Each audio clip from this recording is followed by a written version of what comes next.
It's crunch time here on The Jump. Let's talk a little bit about Mike Conley. A little bit of a rocky start with Utah because he shot 0 for 7 on Monday in Phoenix, shooting 20% from the field through 4 games. That is the worst in the league amongst players with multiple starts.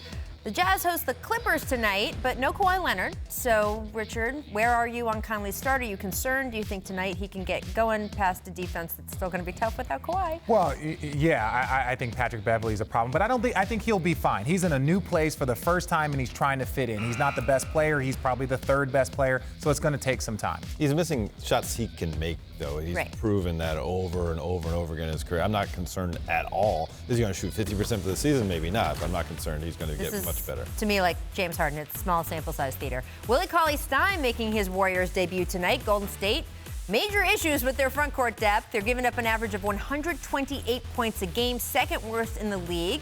So how much of an impact do you guys think that a healthy Cauley-Stein could have? Well, if we've gotten to the point where we're worrying or wondering about Willie Cauley-Stein saving the Warriors, then wow, how far have we fallen with that team? But if he just sets some hard screens, protects the rim, finishes at the rim, gets some rebounds, then he's done his job, and all they need is a bunch of guys giving some incremental help alongside Steph Curry. It's going to help a lot. Steph in a pick and roll with him rolling, Draymond hitting him, creating space for some of their shooters. It'll help a lot. Yeah, look, I mean, you've got lots of holes. By a lot, I mean, you can hold by a lot, I mean any amount of help. There you go. Sure. Yeah. There you go. Battle of the undefeateds tonight. The 3-0 Timberwolves at the 3-0 Sixers. This game, of course, features a matchup of all-star big men Joel Embiid and Karl-Anthony Towns. Cat has been on fire at the start of this season. I cannot stress enough. He leads all big men in scoring, 32 a game. He wasn't so into the hype, though, when asked about Joel. Everybody else is like, oh, Karl and Joel. And I know you're scouting and looking at film, but how much are you paying any attention really to the individual? Not at all. I mean, it's a game about trying to find a team to win. I mean, I know everyone wants to hype it up. I mean, that's what sells papers, but I ain't in the business of making out money. I'm in the business of getting W's. I am personally excited that Karl-Anthony Towns thinks anything sells papers. I was like, anymore. Nothing sells newspaper. Awesome. Good, yeah. Someone who started in newspapers. I love hearing that. But is it smart, Richard, for Cat to downplay this matchup? That's what it talks about being a professional. He's now a leader. He is a professional. He is putting the team above himself. He's not worried about an individual matchup. Like, yes, if he gets murdered, if he gets killed in that matchup, it's not going to help.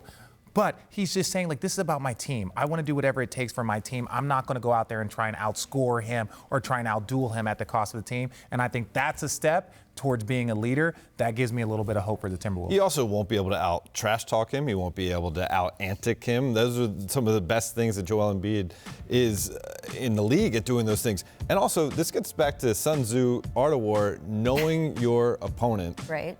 Joel Embiid told Zach Lowe on a podcast this summer that the reason why he doesn't mess with Jokic is that he just goes out and does a job. Well, Cat, go out and do your job, and Joel Embiid will leave you alone. Mm-hmm. Well, we'll see. we'll see. I don't know. I mean, I've heard a lot from Joel about how he is going to be no trash talker. He's going to just, we'll see. Karl-Anthony Towns has been a tantalizing target for him in the past, but, as I said, Cat is he's playing so well right now. Our League Pass game of the night, Blazers at Thunder. This is the end of a 4-game road trip for Portland at OKC in a game that's a pick'em according to Vegas. We're just 4 games into the season, but Dame and CJ both averaging career highs in scoring.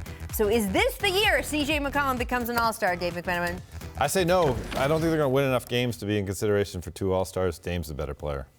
I hope it is, because CJ to me is one of the best 2 guards, and he's not done it 1 year, not done it 2 years. He's done it multiple years in his career. I think they've tried to keep Dame out of the All-Star game multiple times when he was the 6th or 7th. No one's trying to keep anyone They have out tried of the to keep Dame out of the. game. How do you not vote for a guy that has been into the playoffs every single year, Rach? Not trying, but just position in the West. I think he's an All-Star. I have voted for him for All-Star. I'm just saying I can't vote. Steph, Harden, You can't Russ. vote. There's You been can't CJ, I'm rooting for you, big fella. Maybe CJ McCollum will get in there. We'll see. We'll see you tomorrow. Thanks for watching ESPN on YouTube. For more sports highlights and analysis, be sure to download the ESPN app. And for live streaming sports and premium content, subscribe to ESPN+.